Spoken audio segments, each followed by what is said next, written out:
아이 문제로 제가 불안과 걱정과 초조가 없는 이유, 그 비법 우리 책동이들과 오늘 공유하겠습니다. 내 아이 문제로 지금 속이 문드러지시는 분, 내 마음이 지금 지옥이신 분들, 아이들 문제로 걱정과 불안이 있으신 분들, 하여 그것이 내 잘못인 것만 같아서 속이 시끄러우신 분들, 오늘 영상 꼭 끝까지 보십시오. 우리 책동이들에게 제가 평화를 선물하겠습니다. 기분 나쁘게 듣지 마시고요. 당신을 위한 조언입니다. 오늘 제가 우리 책동이들에게 드리고 싶은 메시지가 있는데요. 그 메시지를 전달하기 위해서 제가 초등학교 6학년 때 있었던 에피소드 하나를 말씀드릴까 합니다. 무려 37년 전 일이네요. 그런데요, 그 37년 전 제가 초등학교 6학년 13살에 깨달은 그 깨달음으로 저는 걱정과 불안과 후회가 거의 없는 수준으로 살아가고 있는 사람입니다. 그것을 돈 오점수라고 합니다. 어떤 사건으로 인해서 갑자기 큰 깨달음을 얻어서 그 깨달음이 내 삶에 적용되는 것, 제가 초등학교 6학년 때 있었던 이 일이 제게는 또 하나의 돈 오점수였던 거지요. 뭐라고요? 본론만 빨리 말해라고요? 네, 알겠습니다. 여러분 지루하실 수도 있으니까 제가 빠른 템포로 얘기를 해보겠습니다. 제가 다니던 초등학교는 아주 시골이어서 제 기억에 한 40명 정도였던 것 같습니다. 미술 시간이었고 우리 40명은 그림을 그렸습니다. 그 40명이 그린 그림을 모두 액자에 넣어서 전시를 할 계획이 있었던 겁니다. 그 액자는 학교에서 공급을 해주셨어요. 그리고 그날 액자 40개가 교실로 들어왔고 담임 선생님께서 반장, 부반장 남아서 선생님을 도와서 그림을 그 액자에 넣는 일을 방과 후에 좀 도와달라고 하셨어요. 그래서 반장과 제가 남았고 선생님과 같이 유리 액자에 우리 친구들이 그린 그림들을 한 장 한 장 넣기 시작했지요. 그렇게 넣고 있는 와중에 제 눈에 세 번째 액자가 깨져 있는 게 눈에 보이는 겁니다. 그런데 마침 제가 그린 그림이 세 번째 칸에 있는 거예요. 이게 착착착 넣다 보면 그 깨진 액자에 제 그림이 들어가게 생긴 거지요. 그런데 그때는 저도 너무 어렸지 않습니까? 그 깨진 액자를 제가 하는 게 너무 싫은 겁니다. 그래서 순간적으로 액자의 순서만 바꾸면 되는 거 아닙니까? 두 번째로 올리든지 네 번째로 내리든지. 나쁜 짓인지 알았지만 그 범죄를 감행하게 됩니다. 그 액자를 두 칸 더 내려서 다섯 번째 칸에 내렸습니다. 그리고 제 그림도 그 순서에 맞춰서 내렸지요. 그런데 웬일입니까? 그것도 범죄라고 제가 너무 떨려가지고 그 순서를 맞추지 못하고 그림 순서를 또 더 많이 내린 겁니다. 그래서 빨리 또 액자를 또 그 그림 순서에 맞춰서 또 내렸습니다. 내 딴에는 치밀하게 한다고 하는데도 계속 액자와 제 그림이 맞아지지 않는 겁니다.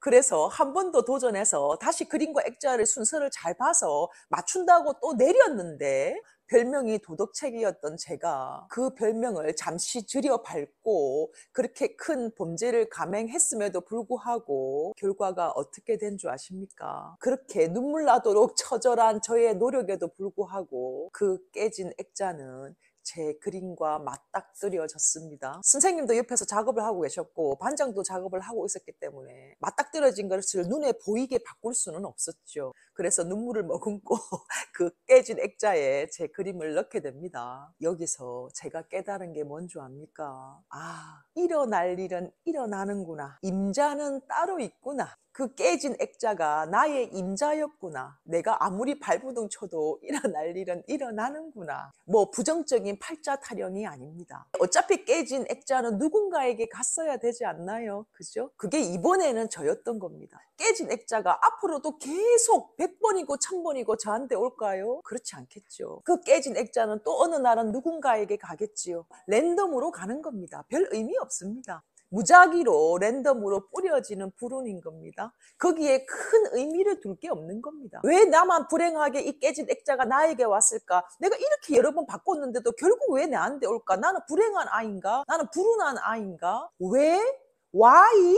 그 왜라는 질문에 답을 하다 보면 그 지옥 구렁텅이로 들어가는 겁니다. 계속. 왜? 답이 없는 질문을 하고 있기 때문이죠. 그냥 랜덤으로 무작위로 뿌려진 불운인 겁니다. 나에게 올 수도 있고 그에게 갈 수도 있습니다. 그게 인생인 거죠. 또 생각해보면 과분한 행운이 나에게 올 때도 있는 거지요. 불운과 행운은 플러스 마이너스 똔똔일지도 모릅니다. 제가 우리 아이들에게 잘 하는 말입니다. 세상은 누구에게나 공평하게 불공평하단다. 너에게만 불공평한 게 아니야, 미나. 행운과 불운이 공평하게 그냥 뿌려지고 어떤 날은 불행이, 어떤 날은 행운이 그렇게 플러스 마이너스 똔똔 그게 우리네 삶이다 라고 우리 강희와 미니에게 제가 얘기를 합니다. 이렇게 그때 6학년 때 그 경험으로 저에게 어떤 불행이 올까봐 두려워하지도 않고 불행이 왔을 때 내가 그때 그러지 말았어야 하는데 하는 후회도 하지 않습니다. 그냥 옳게 옮겨.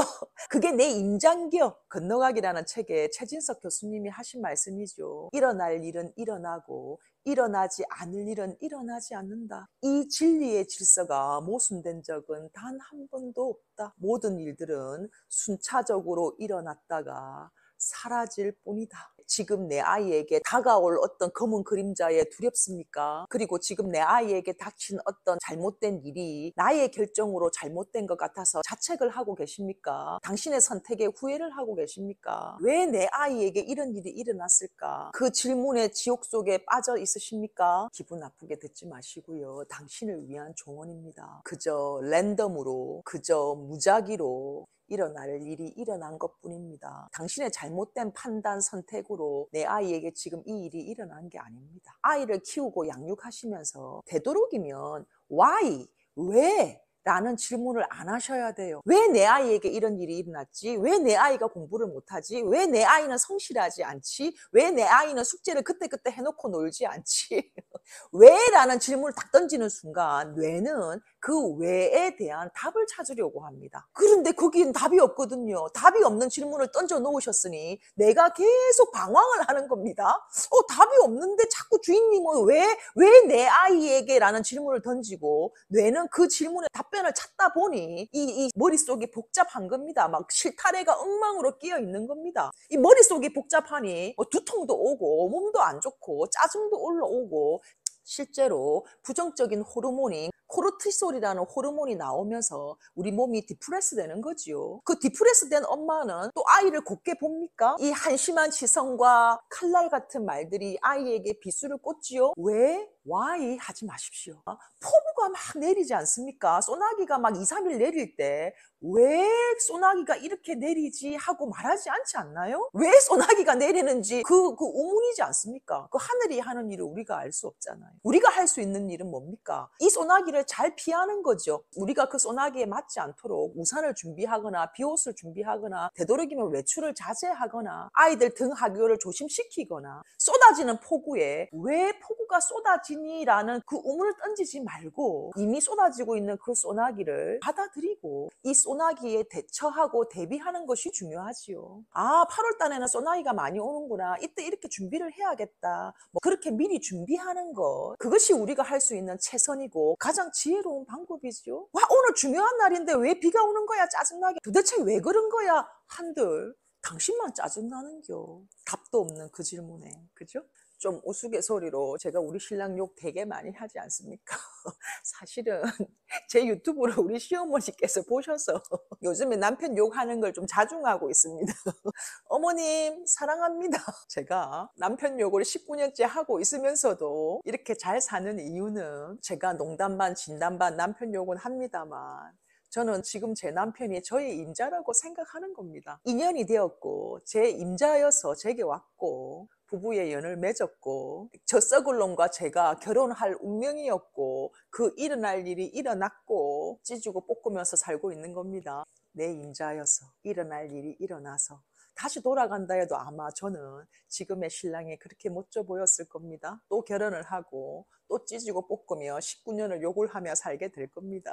다시 과거로 돌아간다 해도 제 선택은 아마 그럴 거예요. 자, 저만의 치트키 하나 더 말씀드릴게요. 어떤 속상한 일이 일어났을 때 제가 좀 전에 말씀드렸던 이것들을 떠올리시면서 입 밖으로 말씀을 하셔야 돼요. 당신 안에 있는 당신과 대화를 하는 거지요. 진짜로 제가 하는 방법입니다. 혼자 있을 때 제 귀에 들리게 소리 내서 말하는 겁니다. 한 번만 따라해 보십시오. 속상한 일이 있을 때 그래 일어날 일이 일어났다. 윤희야 일어날 일은 일어나고 안 일어날 일은 안 일어난다. 이런 일이 있으면 또 다음에는 좋은 일도 안 있겠나. 네 선택에 상관없이 일어날 일이 일어난 거야. 그것이 네 임자였던 거야. 그만해. 네가 걱정한다고 달라질 게 하나도 없잖아. 지금 이 일을 어떻게 수습하고 마무리하고 어떻게 대처해야 될지 우리 생각이란 걸 하자. 걱정 말고 생각을 좀 하자, 윤희야. 이렇게 저는 말로 해요. 윤희야, 괜찮다. 괜찮다. 별일 아니다. 이렇게 제가 저를 소리내서 다독거립니다. 딱 한 번만 따라 해보세요. 정말로 효과가 있습니다. 안 하는 것보다 훨씬 낫습니다. 오늘은 여기까지 하겠습니다. 내일 봅시다.